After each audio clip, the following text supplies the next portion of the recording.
Team India star player Virat Kohli టచ్లోకి వచ్చేశాడు. 50 పరుగులతో మళ్లీ కాన్ఫిడెన్స్ ను పెంచుకున్నాడు. ఇంగ్లాండ్తో మూడో వన్డేలో విరాట్ ఆకట్టుకున్నాడు.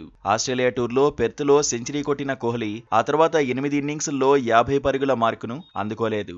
అయితే 9వ ఇన్నింగ్స్లో మాత్రం అభిమానులను అలరించేందుకు ప్రయత్నించాడు. కరెక్ట్ టైంలో ఫామ్ను అందుకున్నాడు. ఛాంపియన్స్ ట్రోఫీకి ముందు ప్రత్యర్థులు భయపడేలా టచ్లోకి వచ్చేశాడు. నిజానికి ఏ ప్లేయర్ అయినా ఫామ్లోకి రావడానికి వన్డేలు ఉపయోగపడతాయి. లోపాలు తెలుసుకోవడానికి వన్డేల్లో వీలుంటుంది. క్రీజ్లో సెటిల్ అవడానికి టైం కూడా దొరుకుతుంది. కోహ్లీకి వన్డేల్లో రికార్డులు అద్భుతంగా ఉన్నాయి. అందుకు తగినట్టే అహ్మదాబాద్లోనూ రాణించాడు. 55 బంతులు ఎదుర్కొన్న కోహ్లీ 52 పరుగులు సాధించాడు. విరాట్ ఇన్నింగ్స్లో 7 ఫోర్లు, 1 సిక్సర్ ఉన్నాయి. అయితే రషీద్ బౌలింగ్లో కోహ్లీ పెవిలియన్ చేరాడు. వన్డేల్లో 5వసారి ఇంగ్లాండ్ స్టార్ స్పిన్నర్ బౌలింగ్లో అవుట్ అయ్యాడు. ఓవరాల్గా 11వసారి రషీద్ బౌలింగ్లోనే పెవిలియన్ చేరాడు.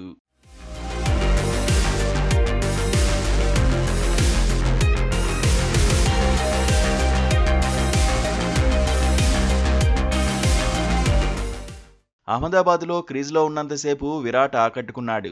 ట్రేడ్ మార్క్ షాట్లతో కట్టిపడేశాడు. వన్డే కెరీర్లో 73వ హాఫ్ సెంచరీని నమోదు చేశాడు. అంతర్జాతీయ క్రికెట్లో ఆసియాలో వేగంగా 16,000 పరుగుల మార్కును అందుకున్నాడు. వేగంగా ఈ ఘనతను సాధించిన ఆసియా క్రికెటర్గా రికార్డుల్లోకి ఎక్కాడు. వన్డేల్లోనూ 14,000 పరుగులకు చేరువలోకి వచ్చాడు. మరో 37 పరుగులు సాధిస్తే 14,000 క్లబ్లోకి కోహ్లీ చేరుతాడు. అంతర్జాతీయ క్రికెట్లో ఎక్కువ 50+ స్కోర్లు చేసిన ఆటగాళ్ల జాబితాలో స్టార్ ప్లేయర్ 2వ స్థానంలో నిలిచాడు. 3 ఫార్మాట్లలో కలిపి 223 సార్లు 50కి పైగా స్కోర్లను సాధించాడు. సచిన్ టెండూల్కర్ అత్యధికంగా 264 సార్లు 50కి పైగా స్కోర్లు కొట్టాడు. ఇంగ్లాండ్పై వన్డేల్లో కోహ్లీ అరుదైన ఘనతను అందుకున్నాడు. 4,000 పరుగులు పూర్తి చేసుకున్న తొలి భారత ఆటగాడిగా నిలిచాడు.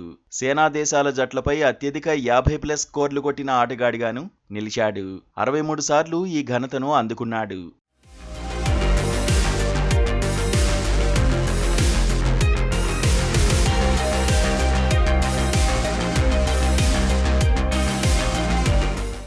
ఇంగ్లాండ్తో తొలి వన్డేలో విరాట్ బరిలో దిగలేదు. మోకాలి గాయం కారణంగా ఆడలేదు. రెండో వన్డేలో మాత్రం ఆకట్టుకోలేకపోయాడు. సింగిల్ డిజిట్కే పరిమితమయ్యాడు. ఇలా వచ్చి అలా పెవిలియన్ చేరాడు. కానీ మూడో వన్డేలో పుంజుకున్నాడు. అంచనాలకు తగినట్టుగానే బ్యాటింగ్ భారాన్ని మోశాడు. వన్ డౌన్ బ్యాటర్గా కీలకంగా నిలిచాడు. దీంతో కోహ్లీ అభిమానులు ఖుషీ అవుతున్నారు. ఛాంపియన్స్ ట్రోఫీలో టాప్ గేర్లో దూసుకుపోవాలని కోరుకుంటున్నారు. మెగా ఈవెంట్ కోసం ఇప్పటి నుంచే ఆతృతగా ఎదురు చూస్తున్నారు.